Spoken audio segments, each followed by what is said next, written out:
So these are our GED talks, Georgian Engagement Day talks, which we have shamelessly ripped off from TEDtalks. So they are modeled after TEDtalks to invite folks to share information, knowledge, or an inspiring story about engagement in their classes or educational experience. Just a reminder to our speakers that Bert is our timekeeper. He's not the bad guy. He is the timekeeper. He will give you a 2-minute warning in the chat. And then if you do go right to the end of your time, he will unmute himself and let you know, and then introduce the next speaker. So for our external guests, Bert is not, he's a lovely person and not rude at all, but he may seem like he's cutting people off, but the speakers have agreed to this as well. So I will introduce the first speaker. So if we just move to the next slide there, Anthony, thank you so much. So I'd like to introduce Tiffany McCue, and she's going to be sharing our stories, Indigenizing Engagement. Iain Nalokashi Indigenous Chimnessing and Dongjba, Nishnabekwe, meanwhile Jaganash Kwe and Dao, Wajuji meanwhile Megindo Dam, Tiny and Da. So hello everyone. That's a lot of pressure. To be the first speaker, and I only get 10 minutes. I usually get an hour, so forgive me for being my flighty self and speaking super fast.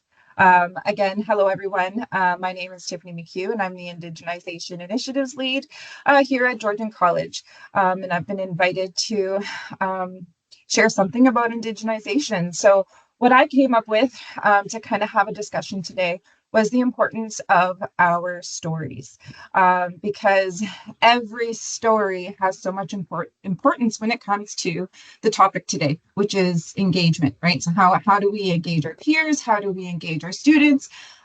So I came up with this lovely title, Our Stories, Indigenizing Engagement. And I just want to take a moment to say,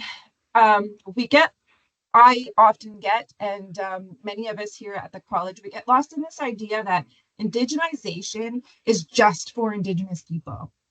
But we forget to think about that Indigenous worldview of being holistic and mindful of all living things. And all living things means all people, right? So all people of every race, of every culture, of every religion, of every spiritual belief. There is a respect for all living things, and wherever they are on their life journey, and their place in the world today. So Indigenizing just isn't about creating safe spaces or spaces for Indigenous students to feel at home. Indigenizing really is about creating spaces that make everybody feel welcome within that space.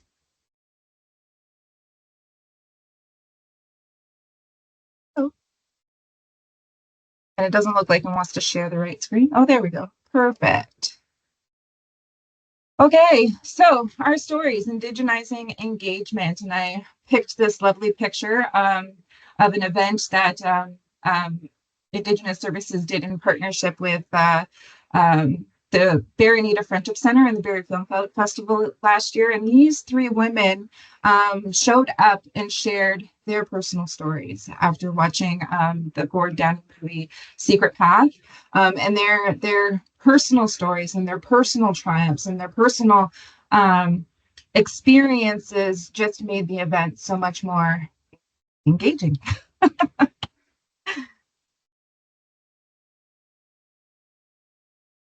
So why are our stories important? And that Indigenous worldview of why stories are important. So number one, stories need to be embellished with emotion. I don't know if any of you or many of you, I wish I could see some of your faces. I could see some of you in this space, and I can tell that some of you have been to my events or have been to presentations that I've put on. And if you have pieces of my story. And you can tell that some of my stories have been embellished with different types of emotion. Some of my stories have elicited, a little bit of a frog in my throat. Others have been a little bit funny. Some I've dropped the F-bomb. I've put emotion into my stories to bring them to life and to help people feel connected to that story in some way, shape, or form.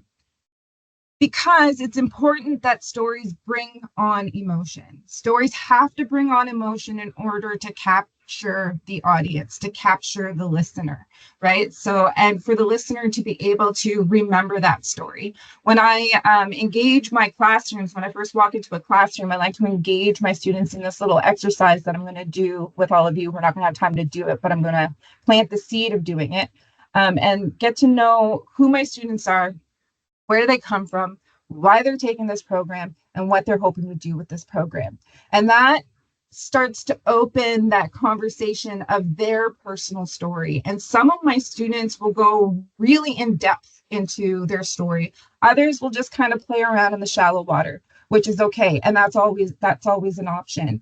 But the more emotion and passion they put into the story, I might not remember that student's name at the end of the semester, but I'm going to remember their story and the face that goes with that story. Important stories usually have a very serious connotation to them.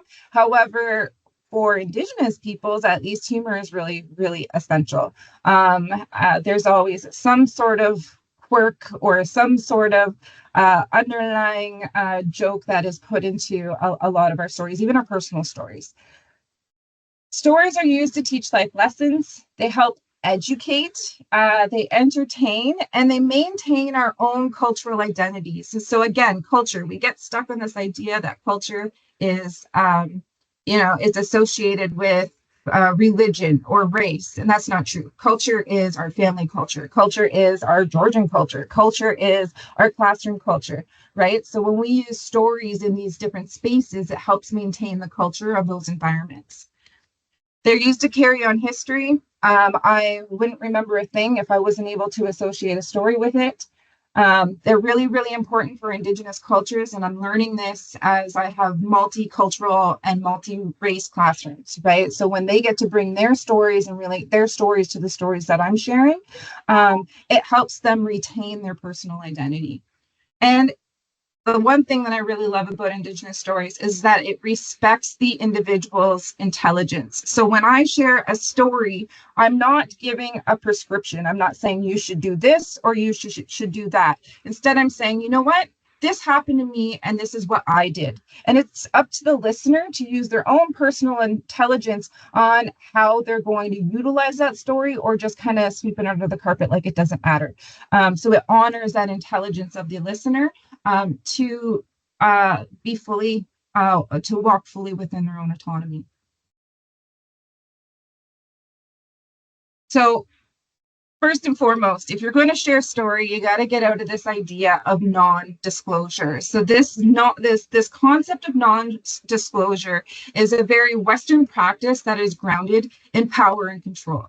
Right. So if we are not going to disclose our personal pieces of ourselves to the people that we're having conversation with because it's oversharing or it creates an unsafe space or it makes my personal life vulnerable, then we are asserting power over the people we are having conversation with. We are saying that my personal identity is more important than yours.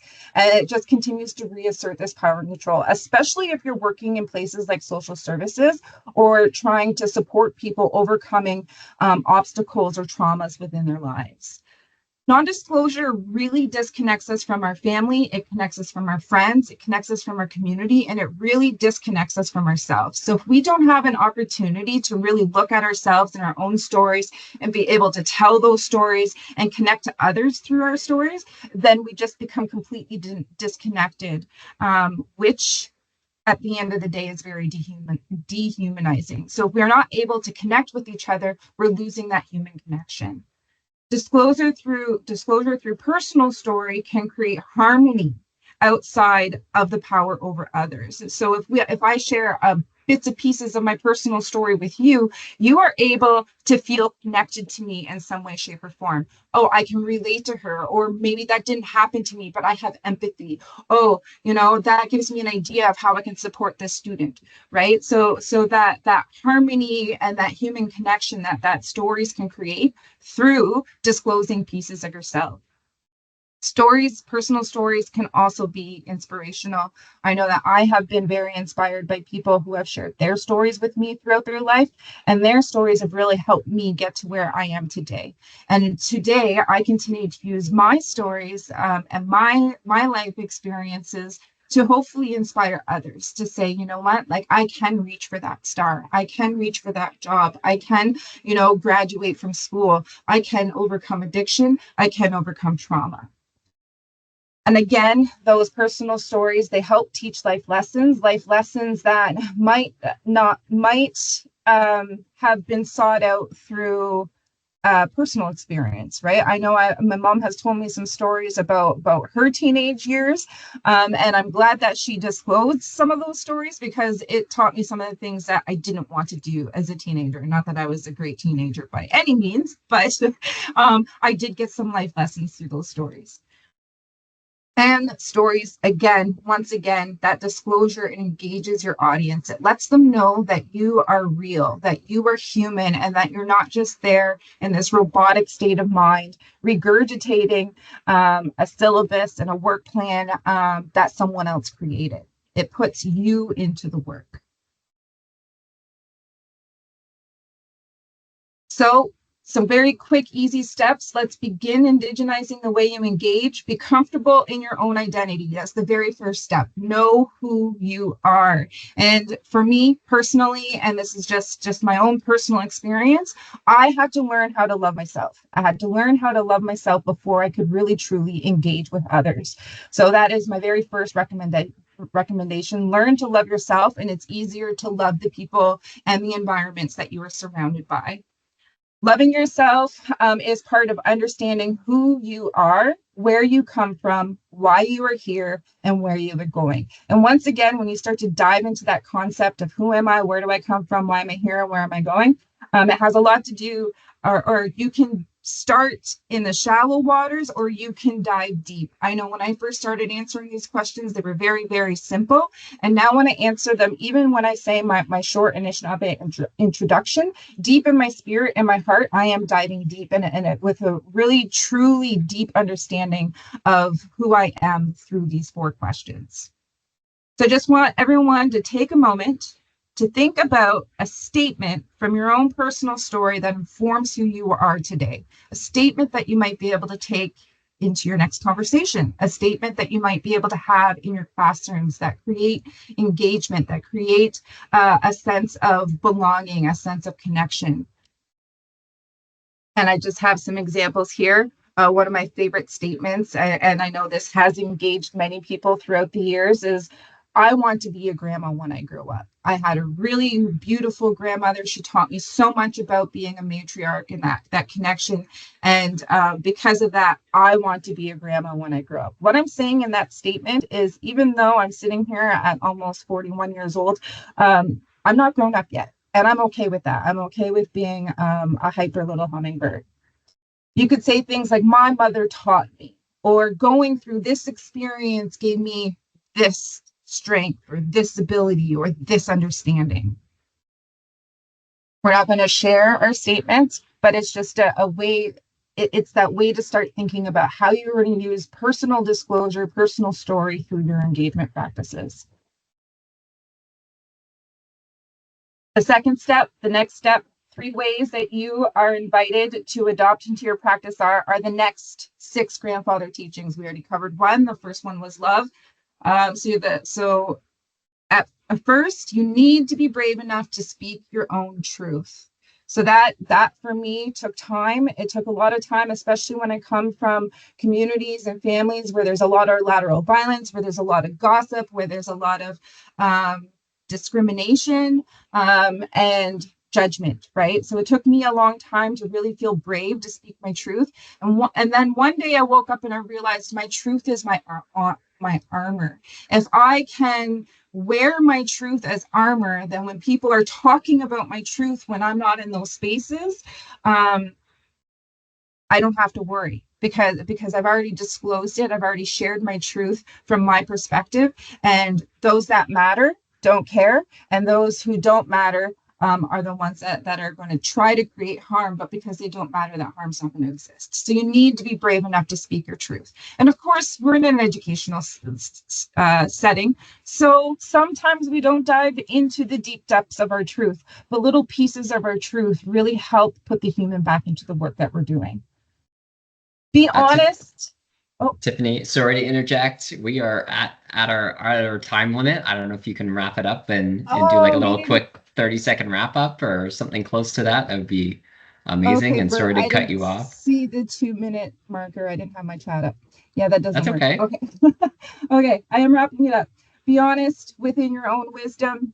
Remember that you aren't the smartest person in the world. You don't have all of the answers. So you need to be honest that sometimes you are going to make mistakes, and that you still need to learn more.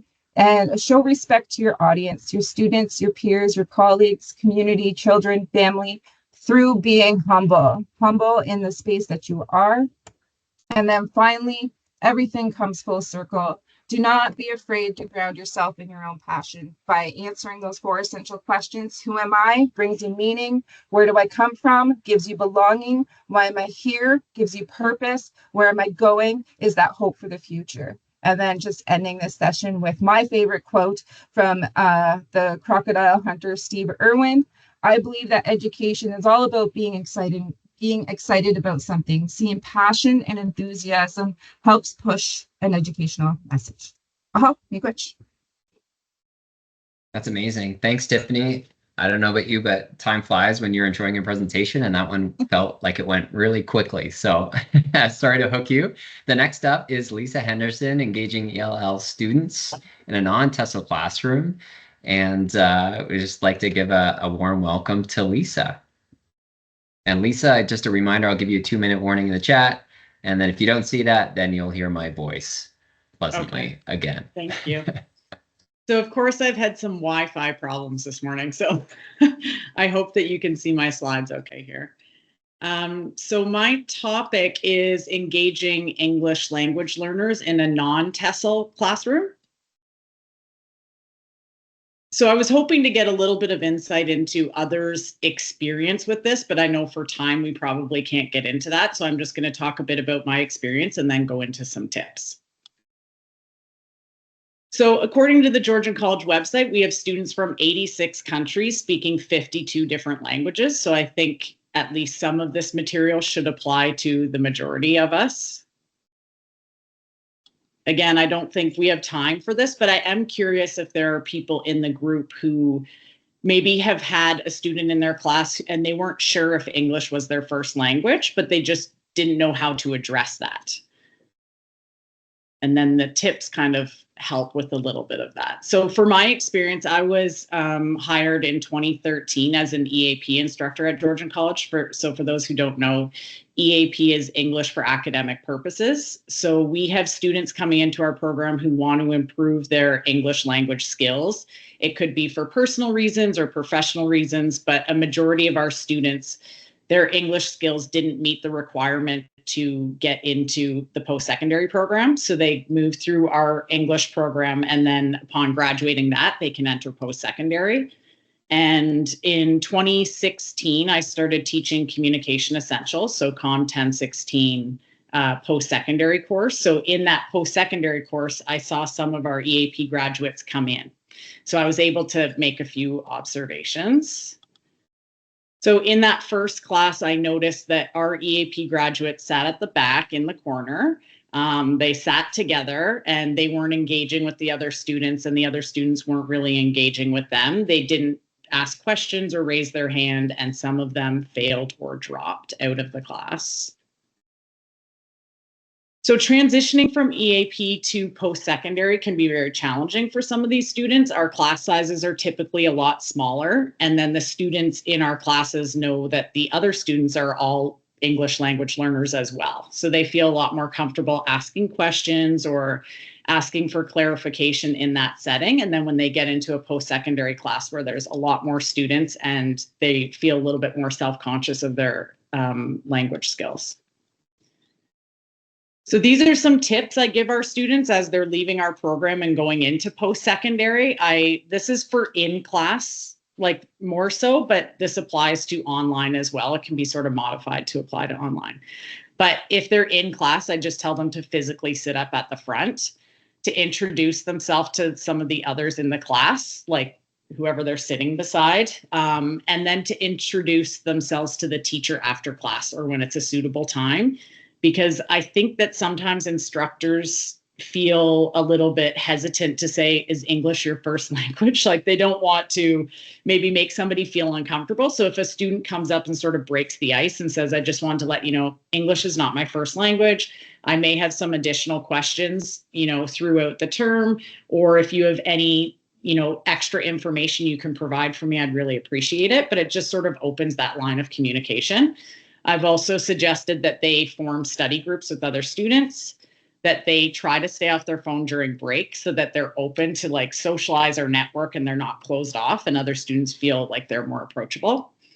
And then to review any posted material before class. So I just tell them to check the syllabus, look at the topic that they're covering so they can look up keywords and review all slides that are available.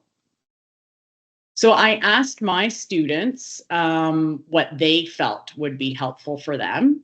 And so they said that when teachers speak clearly and slowly, and also use a variety of words to explain a concept. So if we're using sort of slang or idioms or one way to explain something, it might be lost on them, but maybe trying to find different ways to explain it.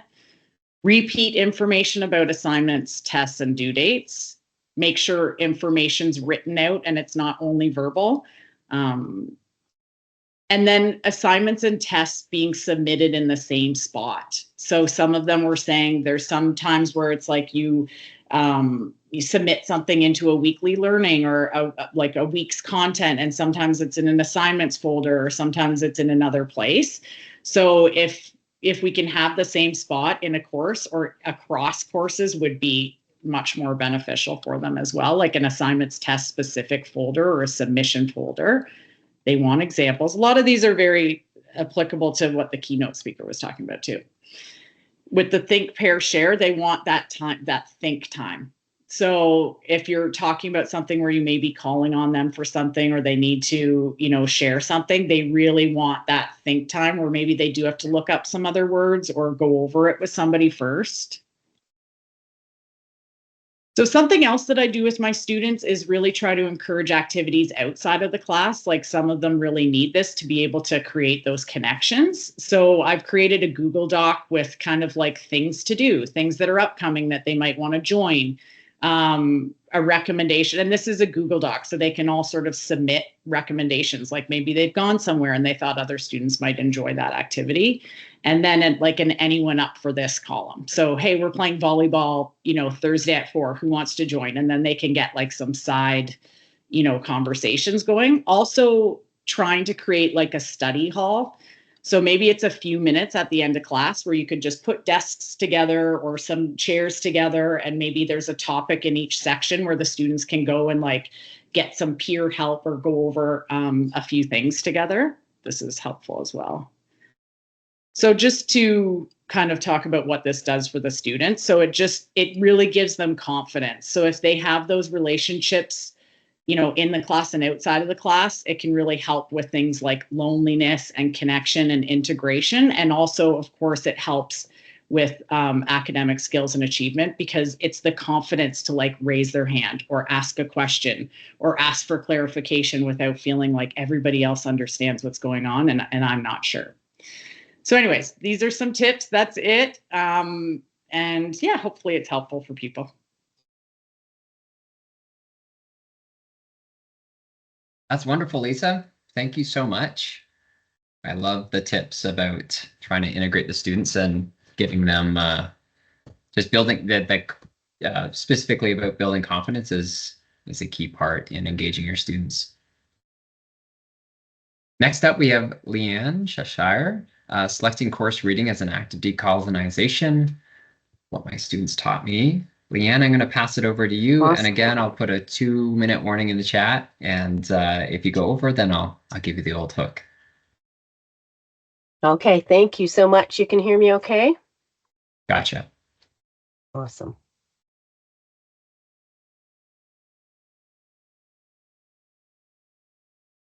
All right.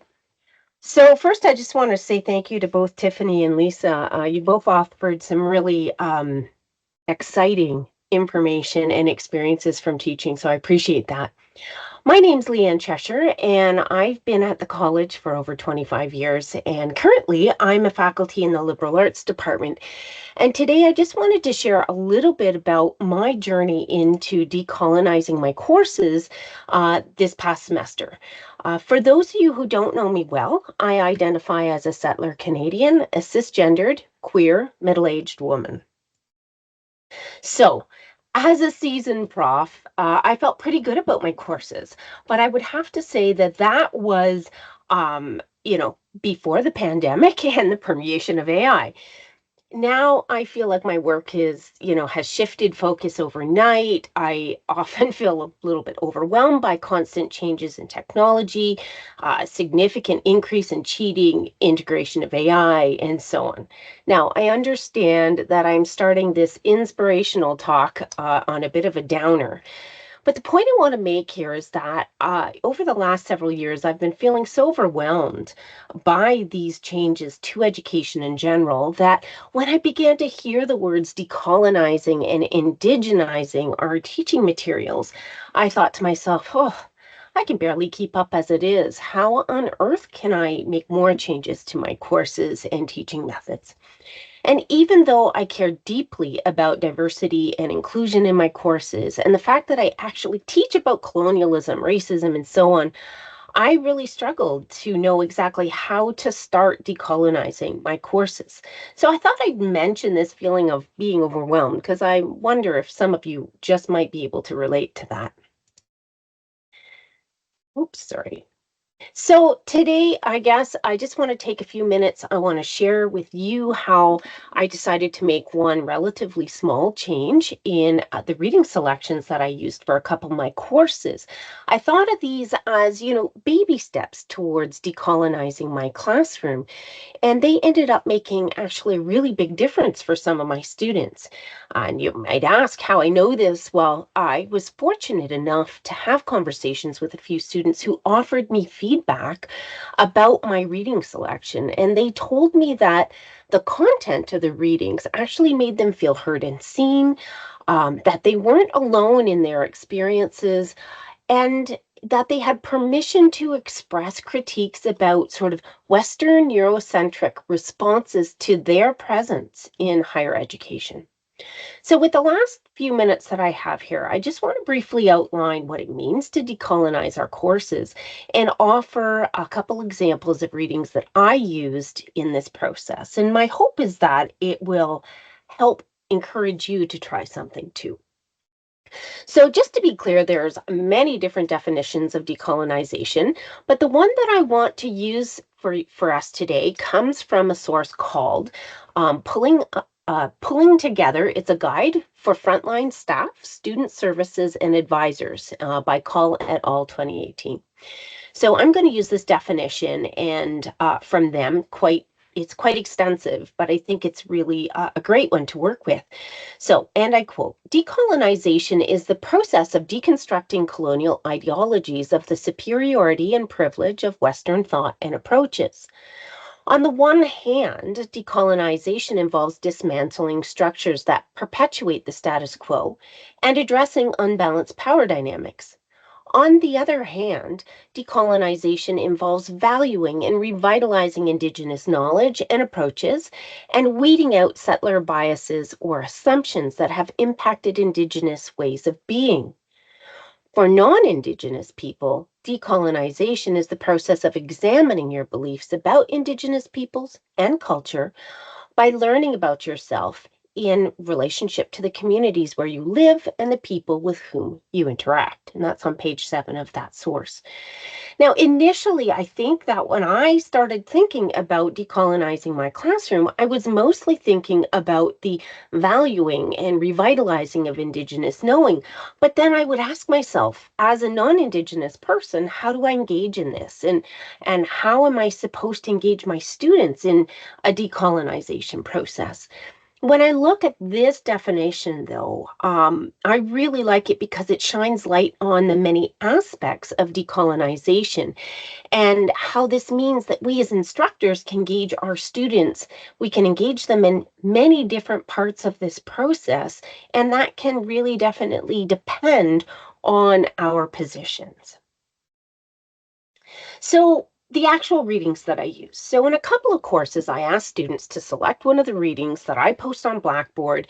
I have them summarize it and then write a critical response to the article, demonstrating their application of the material they've learned in our course. And so, that's the goal. Now, don't get me wrong. In the past, I have definitely offered articles that represented diverse experiences. However, I really tried to take it a step further this time and think very carefully about the articles that I chose and what they might do in relation to decolonizing. So while I don't have the time to summarize these two articles, I do want to just talk about them really briefly. They both engage the reader in thinking critically about strategies of decolonizing. So the first one, which is written by Amanda Gebhardt in 2017, this was looking at the recommendations from the Truth and Reconciliation Commission of Canada and how that commission had called for education about residential school systems in elementary and high school as a step towards reconciliation. And so Gebhardt really thought, I want to explore this educational strategy and want to assess the efficacy. And so what Gebhardt did was interview several scholars. Some were Indigenous, but all of these high school teachers were ones who had spent quite a bit of time with larger proportions of their students being Indigenous. And based on those interviews and the discourses that emerged from those interviews, Gebhardt actually argues, and I quote, that dominant narratives about residential schools cited by well-meaning educators reinscribe harmful colonial subjectivities about Aboriginal peoples. Now, Gebhardt is actually saying we are repeating the mistakes of the past in the ways that we teach about and tell the stories about residential schools. I actually hesitated a little bit about this article thinking like, are people going to think decolonizing is bad? But I thought, no, it's important for us to look at this because this information is really, really important for us, in particular for non-Indigenous people as myself. Now, the second article from Heshmati et al. Brings up colonialism from a bit of a different context. While we often discuss colonialism of Indigenous people in Canada, there's many examples of colonialism around the globe that have their own unique contexts. And Heshmati's article focuses on the relationship between feminists of the global north and those of the global south. And they critique how feminists of the global north have been traditionally, quote, preoccupied with the dress, the modesty, and traditions involving Southern women's bodies, and that they may perpetuate the colonial gaze in which marginalized people are misunderstood and depicted by colonizers in ways that maintain power over privileged. So both of these articles discuss colonialism, but they draw our attention to actual errors being made by educators and feminists and therapists as they strive to decolonize. And what they did is they really opened up the conversation. So I just want to leave you with some of, the feedback that I got from students in speaking to them about their work afterwards. And what students really taught me, and what I learned, is that paying close attention to not only, whether these articles represented diverse populations, but what they were saying. And basically said, these students told me that they were meaningful learning experience, that they felt seen and heard, that they were engaged in critical thinking about quote unquote white approaches to decolonization, and that they were able to discuss microaggressions without the fear of being minimized. One of the students in particular who selected Heshmati paper really identified with the material and mentioned to me that she had very much struggled with her transition from India to studying in Canada. And she was very familiar with the colonial assumptions that she read about in Heshmati's article. She thanked me for the article, and she told me that completing the assignment and discussing it with me made her feel more heard and seen for the first time in a year and a half since she came to Canada. That conversation had a profound impact on me as a teacher. I learned that one small attempt at decolonizing my courses can greatly improve the learning of my students. I also learned that the more I engage my students, or maybe I was reminded of this, right? That the more I engage my students in the learning process, the more engaged I become as a teacher. So I just hope that sharing this, my short little story about this, will encourage you to engage in one small act of decolonizing your courses and see just how big a difference it can make. So thank you so much. Thanks, Liane. You can probably see by the gestures there that people are putting up that was amazing. That was great. It was well appreciated and very informative. So next up, we have Iain Robertson for Liberating Structures. That's great. I might as well turn my mic on. That might work. Thank you so much for the opportunity to kind of do somewhat of a share back. When I was thinking about faculty and engagement, I was trying to think about something that would be relatively easy to implement in classes. I was thinking about something that might have value both online and face-to-face and in other different ways in which we deliver. And liberating structures kind of spoke to me. So liberating structures are tried and true methods that have been around for some time, and they allow for a little bit more in the way of engagement. And what I want to do in the next couple of minutes is just kind of highlight what they are. It's very much an invitation. So we certainly don't have time to kind of get into them in a lot of detail, but there are some resources that I wanted to share. And the invitation is both to kind of interact with what is out there, but also an invitation for me as well if you want to connect later on and just kind of play around with these things. So liberating structures are simple rules that change the way people interact and collaborate.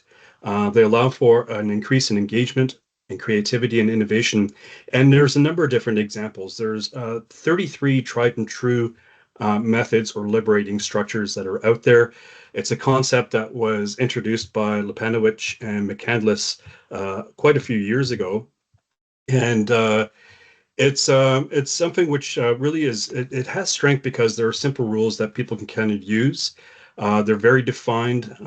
When you actually look at the liberating structures, it'll tell you how to do them. It'll give you some ideas in terms of how to modify them for different audiences or different sizes of groups.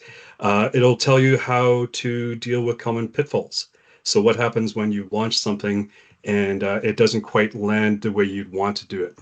So they're concrete tools that really do help to enhance group performance in a number of different settings. They do so by organizing participants in different spatial arrangements and configurations, very much akin to active learning strategies. And the purpose really is to, again, get people kind of involved in the process. And for me, one of the things about liberating structures is it provides agency to people. Particularly in, it's not just classrooms, but also in meetings. So a lot of times in meetings or in classrooms, there's that kind of one-way kind of interaction that takes place. With liberating structures, you're inviting people to actually take part.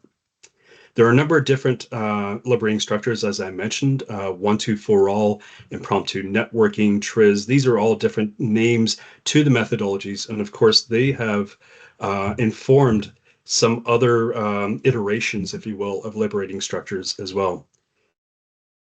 So I mentioned it from the student experience as well. And in the literature, what you'll find is there has been an increase in terms of engagement and performance when students have actually taken upon themselves to take part in this. And I really love this quote from Ryan Murray when he says, "Holy smokes, this might be one of the best valuable websites I've had since Google." And I'm paraphrasing there, but he found such a good opportunity to kind of use it to engage and interact with people. And of course, it is important to kind of recognize that anytime we use methods, we need to kind of take into consideration things like time constraints, the group size, our own facilitation skills as well, like what we bring to the table. So there is a website called Liberating Structures, and it's actually at the end of these slides, which I'll share later on as well. There is also an app, which if you went on to either Google Play or Apple, it's called Lisa. And on the website itself, it also has a number of different use cases and other resources which are available to people. So my invite to you is to go out there and just try these things out. Get onto the website. If I had more time, I'd actually demonstrate it using a whiteboard. So Miro and Mural both have liberating structure templates, which are readily available and allow you to kind of get on there and use it to good effect. They also have sample templates where you can kind of see it in action. And I have a screenshot of that just to kind of give you an idea as to what that looks like. So one of the examples of a liberating structure is called 9 Whys. And if you think about, when you were a kid, you were such an inquisitive, adventurous spirit, and you spent a lot of time asking people why. And the strength of asking really gives people an opportunity to kind of get down and dirty and really kind of get into the true essence of what's going on. Liberating structures start with an invitation to people to actually come into the conversation. There's also an opportunity for people to kind of have structure. So again, liberated structures. In the directions for people, there'll be an opportunity to figure out how many people are involved in the group, how to kind of set up the physical space or the online space, how people are distributed, and then there's specific instructions or sequences of steps that happen. So again, that's all there in the directions that you'll find on the website. This actual image is kind of those nesting dolls that you get in Slavic culture, where if you open up the one doll, you go and you find one further in. That's the whole idea behind this. Once you start to ask questions, you'll start to dig deeper. And this is actually just a screenshot from an example that was provided on Miro, where it was a business group, was wondering why customers weren't using the search function. And they kept asking iterative kind of why questions as to why this wasn't happening. And it turned out they got to the end and realized the reason why people weren't using the search function was simply because they didn't have anything to search. So that became the driving force behind some of the changes that they made. And they really kind of, when I look at this quote, they really kind of took this and brought it into play. So it wasn't so much that they wanted to teach people how to use the search function. They wanted people to find the value in doing that. So I do just love that analogy, and it's something which I think is pretty important as well. I mentioned this is an invitation, so please, if you feel you want to talk about liberating structures, I'd love to talk to you about it. And some of the best ways in which we learn is to get out there and play. So please engage, and I would love to see that. And I just finish off here with some resources, which again are available on the slides. And thank you for that. And we'll see you. That's great, Iain. Thank you for talking about liberating structures. When you talked about the 9 Whys, it definitely reminded me, if anyone has kids, you're probably familiar with more than just the 9 Whys, so probably familiar with a few more Whys, and how powerful the why can be. So that's great. Next up, we have Kim Reid, Unpacking Engagement, Insights from Nurturing Disengaged Learners. It's over to you, Kim. Thanks so much, Bert. Thank you. Wonderful presentation so far. I'm just like taking it all in and really enjoying hearing from everybody. So I'm so happy to be here and so grateful to have a few minutes to speak with everybody. So my presentation is called Unpacking Engagement, Insights from Nurturing Disengaged Learners. And cards on the table, I'm not an expert at anything really, but I am the mother of 3 boys who are very open and honest about their feelings regarding school and learning. And those feelings are that they don't like it. So as a parent working in education, that's tough, like really tough, because I just want them so badly to love learning the way that I do. And I'm still hopeful that maybe someday they will. But right now they don't. They don't even like it a little bit.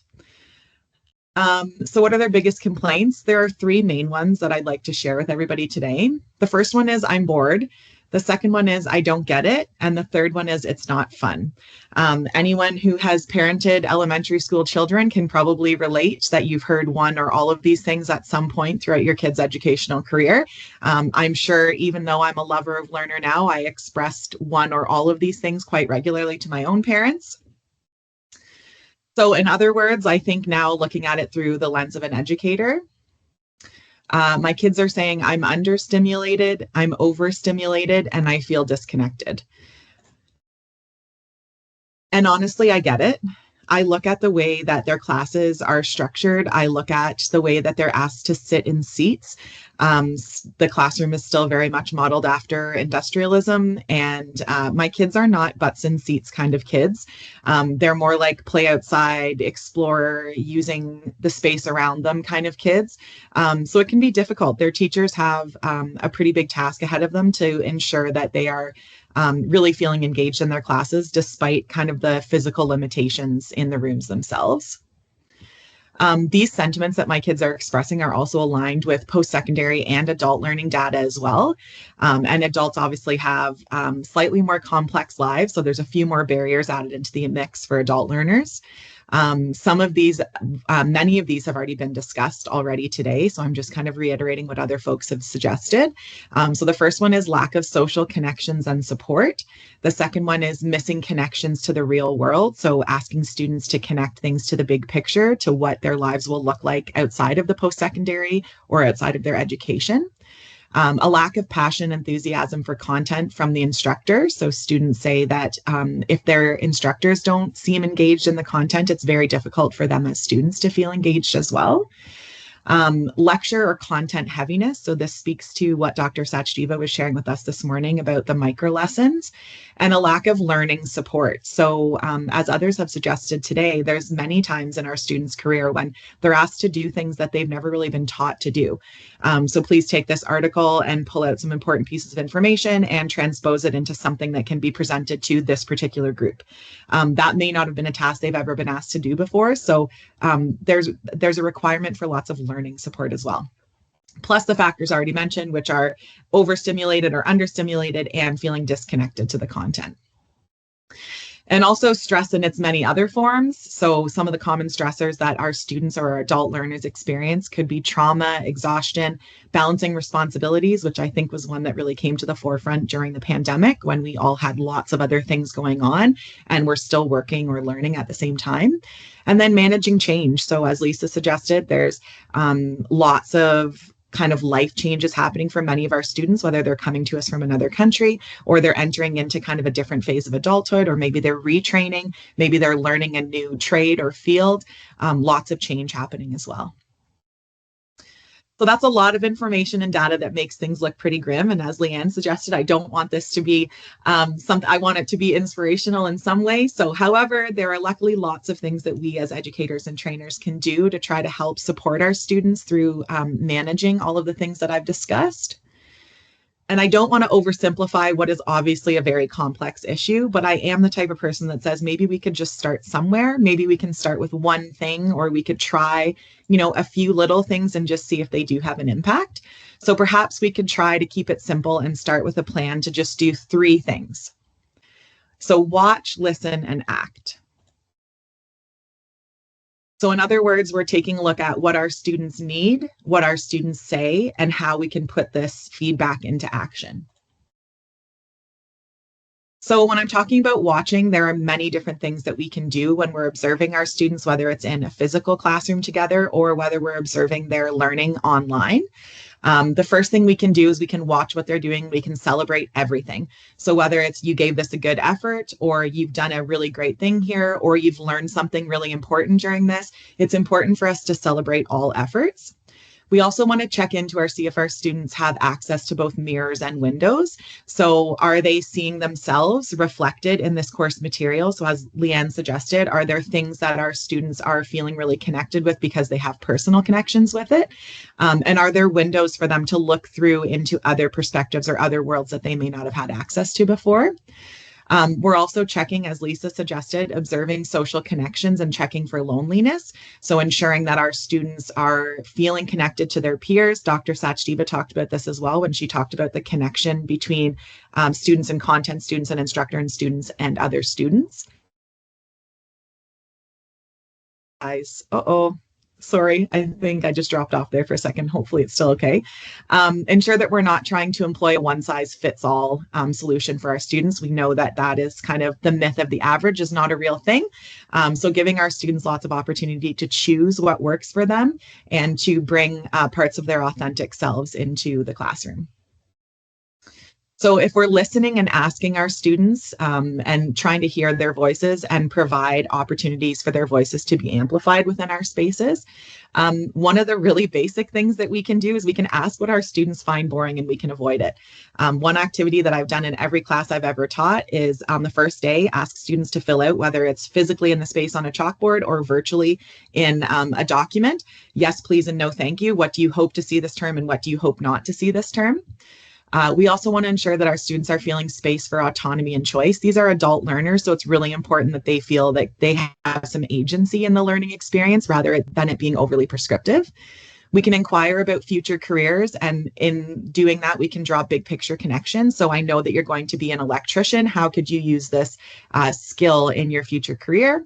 And invite students to share, try, and demonstrate their learning in lots of different ways, in lots of different contexts, and in front of lots of different people as well. So whether it's just the instructor or the students. And then act. So collaboratively set goals and work together to achieve them. So what do we as a class hope to get out of this particular activity or this lesson or this collaborative learning that we're doing? Focus on content, culture, and community. We've seen a huge theme of that throughout this, our time together. So it's not just the content that we're focusing on, we're building a culture together and we're helping to cultivate that culture and creating a community for our students to collaborate within as well. Considering small bites and keeping things simple sometimes when it works. Hopefully that's quite often in your classes. And then also making generous assumptions and being context sensitive.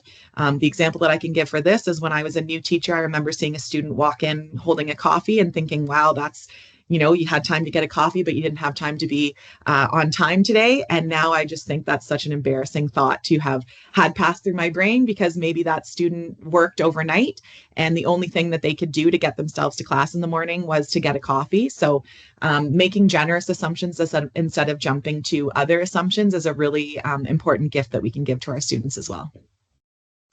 Open and honest conversations about engagement are really important too, as well as chatting with colleagues to compare notes and ideas. So tools like an engagement rubric can be a helpful tool. This asks for collaborative creation of expectations for all of us. And I will share a link to this, to the Igniting a Spark with Engagement rubrics. It's something that you could fill out with your students. So you could ask them, when I'm feeling fully engaged, this is what it looks like, feels like, sounds like. And when I'm feeling disengaged, this is what it looks like, feels like, sounds like. So you can help your students, and maybe you could even ask them at the end of the class, kind of plot your engagement for today. Where did you feel and why do you think, what contributed to that? So it's important to note, and this is just a big part of what we do at the Center for Teaching and Learning, that we know you're already doing so many wonderful things. And if and when you have space and capacity to add more tools to your toolbox, they're out there. So many of them have been presented today, whether it's a tiny tip or it's more of a structural change in your teaching practice. There's lots of different opportunities to make change when you're ready. And thank you so much for your time today. And if you'd like to connect, I'd love to chat more. If you want to compare notes, share, or just say hi, please reach out. And I will put my email in the chat. Oops, that is not it. That's Liberating Structures link now. So I will share that in the chat in just a second. And thanks so much for your time. Oh, it was awesome, Kim. I'm going to echo what Lisa Henderson just said in the chat there. Just the respect that you're showing for the learners, it definitely goes a long way. And you did. Definitely displayed that there in your presentation, so thank you. We are our last but not least, we have Lance Triskle. He's going to talk first class. Lance, I'm going to pass it over to you. Thank you, Bert. Good afternoon. I do realize the time where I got 7 minutes between me and lunch. So this will be quick, and it's only one handout that I use in my first class.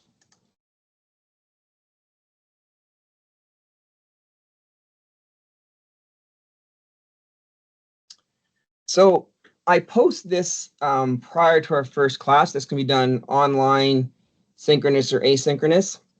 Again, it's posted before class because I say prepare for class 1. Please consider the following question in preparation for class 1. So one thing I also do is I use a lot of old-fashioned handouts. And so you can see summer 2024, its introduction for the GED talks, word focus engagement, the date. You'll see at the bottom that I also include how many pages to it, what is it, my name, and then I do use logos for each class. That way, students will know which handout this was for. For example, in our policing program, there are a number of similar classes with similar topics. I want to make sure they know this handout is specific to this class. So what we'll do in class 1 is we'll get into groups of 4. And my best tool for groups of 4, playing cards. Again, groups of 4, just hand out 4 cards. All the 4s are a group, aces are a group, jacks are a group. If you want to do the think, pair, share, square, so then you get the 2 red 4s a group, the 2 black 4s, and all the 4s become a group of 4, and away they go. And that way, students aren't always working with the same particular students. They get to ask different questions. Often in our first class, we waste an opportunity. And what I mean by that is, here's a chance to engage your learners off the start. So often a teacher will stand up and talk about perhaps their education or where they lived or their family, but those may not actually be the questions the students actually care about. So once they're in groups of 4, every group is given the opportunity to ask the professor a question. And I literally mean any question is possible. I've done push-ups in class. I've been asked about my favorite color, animals, vehicles, etc., etc. Each group has to create 5 questions. That way, every group will ask one different question. Now, what I also say is that a group may not even have their question until question starts. So they may ask me a question, where'd you go to school? And I say, I studied in Thunder Bay. And then there may be a follow-up. Well, where'd you go after you studied in Thunder Bay, for example? And then once every group has asked one question, I'll open the floor. And after I believe that I have successfully answered their question, I'll turn to the group and say, did I answer your question? Why do I do that? How often in a class you ask a question, the teacher goes off on some tangent, but never actually answers the question that you asked so you could understand it. So go back and ask that, did I answer your question? And again, it also creates engagement. It makes it a safe place for students to ask questions later in the term. So these are the questions I give them sort of as some ideas. Hint, what questions might you ask another person when you meet them for the first time? So again, things like, where do you live? Or, what do you like to eat? Where do you like? Have you seen a movie lately? Do you watch any TV shows? What kind of music do you like? And then some others, so I got a question about a course, about our program, about our campus. So maybe you're on the Owen Sound campus or you're on the John DePoche South Georgian Bay campus. What is specific to that campus, Georgian College in general? And any other questions that will create a comfortable learning environment for that student. What might they want to know? What do I feel about being late? How do I feel about students who have to get up during class? Use of cell phones, bringing their children to class. I've had students bring children because the school was closed because of a snow day. What makes the best learning environment for them? That's what this is designed around. It's one handout. It's how I start the class. After this, we do the syllabus, outline, tests, assignments. That even sometimes comes up within the questions. They might want to know how many tests are there, how are the tests designed, or how is the course going to run? Do I follow the syllabus consistently, or is there flexibility? And that's pretty much all that I wanted to share. As I said, I have still 2 minutes before lunch.